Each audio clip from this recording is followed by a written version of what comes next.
Marlene, ikaw naman. Anong sagot mo? Keyboard. Keyboard yan, mga Keyboard. Keyboard. Saka ng K kasi nag-invento niyan. Karen!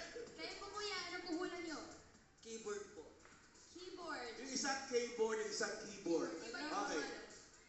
RB, last na to. Yan. Keyboard. Buksan na natin, may tumama na. Hindi, oh. May tumama.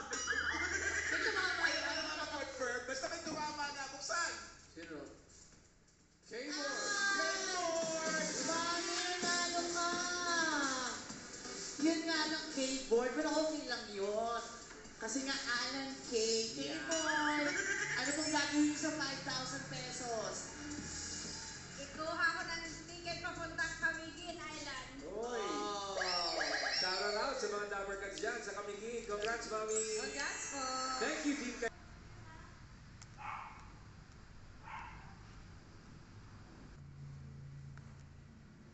Si Tatay Obed, anong puhulan nyo?